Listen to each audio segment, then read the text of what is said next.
میرا رب مجھ سے پوچھے گا نہ کیوں مجھ سے شرم آئی، گناہ کرتا تھا چھپ چھپ کر نہ کیوں مجھ سے شرم۔ ليس منا من ضرب الخدود وشق الجيوب ودعا بدعوى الجاہلیہ۔ اللہ کے نبی فرما رہے ہیں وہ شخص ہم میں سے نہیں ہے، شریعت اسلامیہ سے اس کا کوئی تعلق نہیں ہے، جو اپنے گالوں کو پیٹتا ہے، اپنے گالوں کو مارتا ہے، اپنے گریبان کو چاک کرتا ہے، اپنے گریبان کو پھاڑتا ہے، ودعا بدعوى الجاہلیہ، اور جاہلیت کی پکارا کرتا ہے۔ اللہ کے نبی کہہ رہے ہیں اس کا ہم سے کوئی تعلق نہیں ہے۔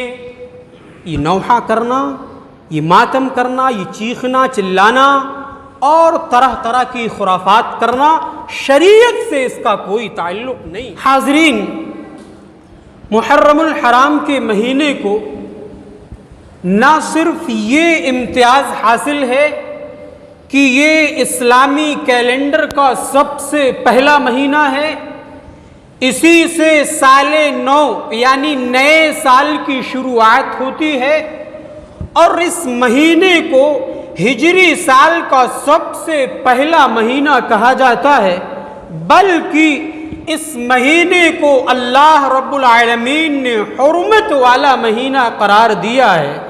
جن مہینوں کا ہمیں ادب کرنا چاہیے، احترام کرنا چاہیے، جن مہینوں کی حرمت شریعت کے اندر ثابت ہے، ان مہینوں میں سے ایک مہینہ محرم الحرام کا مہینہ بھی ہے، جس کے اندر ہم اور آپ داخل ہونے والے ہیں۔ اس مہینے کے اندر ہمیں ہر قسم کے جھگڑے سے، فساد سے، قتل و غارت گری سے، جنگ و جدال سے، اختلاف و انتشار کی ہر شکل و صورت سے، نوحہ اور ماتم سے بچنا چاہیے، کیونکہ یہ مہینہ حرمت والا مہینہ ہے۔ اللہ رب العالمین نے قرآن مجید کے اندر ارشاد فرمایا کہ 4 مہینے حرمت والے ہیں۔ اللہ نے فرمایا ان عدت الشہور عند اللہ 12 شہرا فی کتاب اللہ یوم خلق السماوات والارض منها 4 حرم۔ اے لوگو، اللہ کے یہاں کتاب اللہ میں مہینوں کی تعداد 12 بتائی گئی ہے۔ جس دن سے اللہ نے آسمان کو پیدا کیا ہے، جس دن سے اللہ نے زمین کو پیدا کیا ہے، آسمان و زمین کی تخلیق کی ہے، اس دن سے اللہ کے یہاں مہینوں کی تعداد 12 ہے۔ اس دن کے بعد سے مہینے نہ 11 کوئی کر سکتا ہے، نہ مہینوں کی تعداد کوئی بڑھا کر کے 13 کر سکتا ہے۔ آج دنیا کے اندر ٹیکنالوجی کا دور ہے، بڑے بڑے سائنسداں اس دنیا کے اندر موجود ہیں، لیکن میرے پیارے بھائیوں، وہ اسلامی کیلنڈر کے اندر کوئی تبدیلی نہیں کر سکتے۔ جس دن سے اللہ نے آسمان و زمین کی تخلیق کی ہے، اس دن سے اللہ نے بتلا دیا ہے کہ میرے پیارے بھائیوں، مہینوں کی تعداد 12 ہے۔ یوم خلق السماوات والارض، جس دن سے اللہ نے آسمان و زمین کو پیدا کیا ہے، اسی دن سے اللہ نے بتلا دیا ہے کہ مہینے 12 ہوں گے۔ منہا 4 حرم، جن 12 مہینوں میں سے 4 مہینے حرمت والے ہیں۔ اللہ نے یہ بتلا دیا کہ سال کے اندر 12 مہینے ہوں گے، ان مہینوں میں سے 4 مہینے حرمت والے ہیں، جن میں تمہیں ادب و احترام کے ساتھ رہنا ہے، کسی سے لڑائی جھگڑا نہیں کرنا ہے، کسی طریقے کا نوحہ ماتم نہیں کرنا ہے، کسی پر ظلم نہیں کرنا ہے، کسی بھی قسم کی کوئی اختلاف و انتشار کی شکل اور صورت پیدا نہیں کرنا ہے۔ آئیے بخاری کے ایک روایت میں دیکھتے کہ حرمت والے مہینے کون سے ہیں۔ حضرت ابو بکر رضی اللہ تعالیٰ عنہ کہتے خطبنا النبی صلی اللہ علیہ وسلم یوم النحر۔ حضرت ابو بکر کہتے ہیں آؤ ذرا دیکھو حرمت والے مہینے کون سے ہیں، کن مہینوں کے اندر ہمیں ادب و احترام کے ساتھ رہنا ہے، پیار و محبت کے ساتھ رہنا ہے، لڑائی جھگڑا نہیں کرنا ہے، نوحہ ماتم نہیں کرنا ہے۔ اللہ کے نبی نے صحابہ کو قربانی کے دن خطبہ دیا۔ حضرت ابو بکر کہتے قال النبی صلی اللہ علیہ وسلم السنۃ 12 شہرا، اے لوگو، اے میرے پیارے صحابہ، سال جو ہے 12 مہینوں کا ہوتا ہے، منہا 4 حرم، جس مہینوں میں سے 4 مہینے حرمت والے، 3 متوالیات، 3 مہینے پے در پہ ہیں، لگاتار ہیں، ذو القعدۃ وذو الحجۃ والمحرم ورجب مضر الذی بین جمادی و شعبان۔ اللہ کے نبی نے اس آیت کی تفسیر میں بتلایا مہینے حرمت والے کون سے، 3 مہینے لگاتار ہیں۔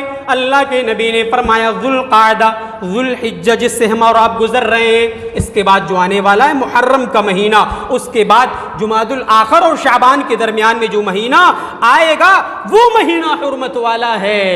یہ مہینے حرمت والے ہیں، اور حرمت کا مطلب ہے اس کی حرمت کا ہمیں، اس کی تقدس کا ہمیں احترام کرنا ہے، اس کی حرمت کو پامال نہیں کرنا ہے۔ لیکن شریعت کے اندر جس مہینے کو حرمت والا مہینہ قرار دیا گیا، افسوس کے ساتھ کہنا پڑتا ہے آج بہت سارے نام نہاد مسلمانوں نے اس مہینے کو بدعت و خرافات کا مہینہ بنا ڈالا ہے۔ یہ مہینہ آتے ہی قسم قسم کی طرح طرح کی بدعت و خرافات ایجاد کی جاتی، کالے لباس زیبتن کیے جاتے، گھروں کی چھتوں پر کالے جھنڈے لگائے جاتے، کسی بھی قسم کی کوئی خوشی کا موقع ان دنوں میں نہیں رکھا جاتا ہے، غلط سمجھا جاتا ہے۔ اس ساری کی ساری بدعت و خرافات کا ایجاد اسی مہینے کے اندر ہوتا ہے جس مہینے کو اللہ نے حرمت والا مہینہ قرار دیا ہے۔ بڑے تعجب کی بات ہے، جب یہودیوں کے سال کی ابتدا ہوتی ہے، پوری دنیا کے اندر مبارکباد کے سلسلے، نیا سال مبارک، ہیپی نیو ایئر کے کارڈ اور بینر شائع کیے جاتے ہیں، اور قومی اخبارات میں دسمبر کے ڈوبتے سورج اور جنوری کے چڑھتے سورج کی تصویریں بھی شائع کی جاتی ہیں۔ لیکن افسوس کی بات ہے، جب مسلمانوں کے سال کی ابتدا ہوتی ہے، نوحے سے ہوتی ہے، ماتم سے ہوتی ہے، لوگ آپس میں اپنے جسم کو طرح طرح کے ہتھیار سے زخمی کرتے ہیں، جبکہ یہ ساری کی ساری خرافاتیں، اس کی وعید کتاب و سنت کے اندر آئی ہوئی ہے، یہ غلط ہے، سراسر غلط ہے۔ اللہ کے نبی نے ایک حدیث کے اندر ارشاد فرمایا، نوحہ اور ماتم کرنے کی وعید سنیے۔ اللہ کے نبی ارشاد فرما رہے ہیں، لیس منا من ضرب الخدود وشق الجیوب ودعا بدعوى الجاہلیہ۔ اللہ کے نبی فرما رہے ہیں وہ شخص ہم میں سے نہیں ہے، شریعت اسلامیہ سے اس کا کوئی تعلق نہیں ہے، جو اپنے گالوں کو پیٹتا ہے، اپنے گالوں کو مارتا ہے، اپنے گریبان کو چاک کرتا ہے، اپنے گریبان کو پھاڑتا ہے، ودعا بدعوى الجاہلیہ، اور جاہلیت کی پکارا کرتا ہے۔ اللہ کے نبی کہہ رہے ہیں اس کا ہم سے کوئی تعلق نہیں ہے۔ یہ نوحہ کرنا، یہ ماتم کرنا، یہ چیخنا چلانا اور طرح طرح کی خرافات کرنا، شریعت سے اس کا کوئی تعلق نہیں۔ میرے پیارے بھائیو، سنجیدگی سے سوچنے کی ضرورت ہے، سنجیدگی سے سوچنے کا مقام ہے۔ اگر شریعت کے اندر کسی کی شہادت پر ماتم کرنا یا غم کا اظہار کرنا درست ہوتا تو پوری تاریخ آپ اٹھا کر دیکھیے، شہادتوں سے بھری پڑی۔ روزانہ ہمیں ماتم کرنا پڑے گا، روزانہ ہمیں غم کا اظہار کرنا پڑے گا، روزانہ ہمیں جلوس نکالنا پڑے گا، لیکن میرے پیارے بھائیوں، حقیقت یہ ہے کہ شریعت کا اس سے کوئی تعلق نہیں ہے۔ حضرت حسین کے باپ حضرت علی رضی اللہ تعالی عنہ کی شہادت کیا ہماری آنکھوں کے سامنے نہیں؟ ان کی شہادت پر یہ سب کچھ کیوں نہیں منایا جاتا ہے؟ حضرت عمر فاروق رضی اللہ تعالی عنہ، کیا ان کی شہادت ہماری آنکھوں کے سامنے نہیں ہے؟ جن کی زبان پر اللہ نے حق رکھا تھا، جن کے ایمان کی طاقت یہ تھی کہ ان سے ڈر کر شیطان بھی راستہ بدل دیا کرتا تھا، جن کی موافقت میں، جن کی رائے کی موافقت میں کئی مقامات پر اللہ تعالیٰ نے قرآن کا نزول کیا، ان کی شہادت پر یہ سب کچھ کیوں نہیں کیا جاتا ہے؟ کیا حضرت عثمان غنی رضی اللہ تعالی عنہ کی شہادت ہماری آنکھوں کے سامنے نہیں ہے؟ جن سے فرشتے بھی حیا کرتے تھے، جنہوں نے اپنی جسم کی خاطر، اپنی خاطر مدینہ کی گلیوں میں خون بہانا پسند نہیں کیا تھا، ان کی شہادت پر یہ سب کچھ کیوں نہیں کیا جاتا ہے؟ کیا حضرت جعفر طیار جو حضرت علی کے سگے بھائی ہیں، حضرت حسن حسین کے چاچا ہیں، چچا ہیں، ان کی شہادت پر یہ سب کچھ کیوں نہیں کیا جاتا ہے؟ جن کے جسم پر 90 سے زائد زخم لگے تھے، ان کی شہادت پر آپ ماتم کریے، ان کی شہادت پر آپ نوحہ کریے، ان کی شہادت پر آپ روڈ جام کریے، ان کی شہادت پر آپ غم کا اظہار کریے، کیوں نہیں کرتے؟ میرے پیارے بھائیوں، شریعت سے اس کا کوئی تعلق نہیں۔ سید الشہداء حضرت حمزہ رضی اللہ تعالی عنہ، جن کو شہیدوں کا سردار کہا گیا، اللہ اکبر، ان کی شہادت کا واقعہ دیکھیے کیسے پیش آیا۔ حضرت حمزہ رضی اللہ تعالی عنہ کا ایک ایک پور کاٹ لیا گیا، ان کا ایک ایک انگ شہید کر دیا گیا، حتیٰ کہ ان کے سینے سے کلیجے کو نکال کر کے چبایا گیا۔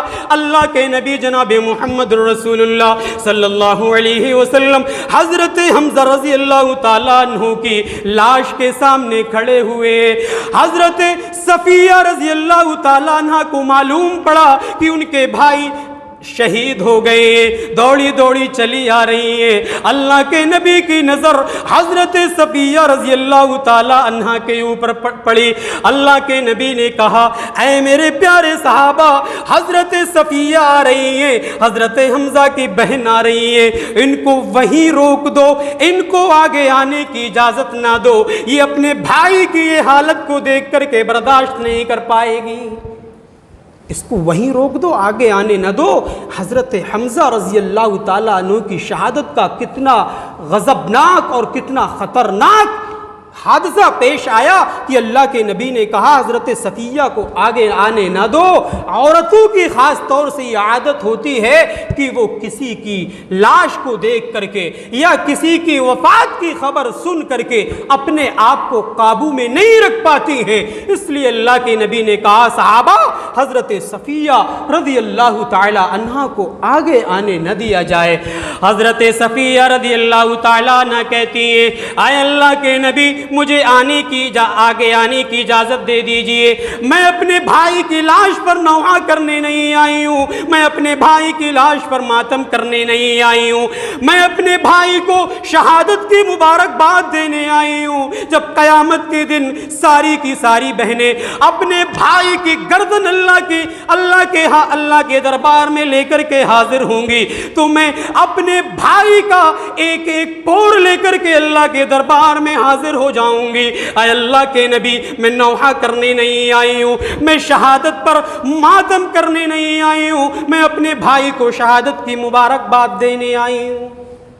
صحابہ اکرام کے آثار سے بھی یہ چیز ملتی ہے کہ لاش پر کسی کی شہادت پر نوحہ اور ماتم کرنا یہ درست نہیں۔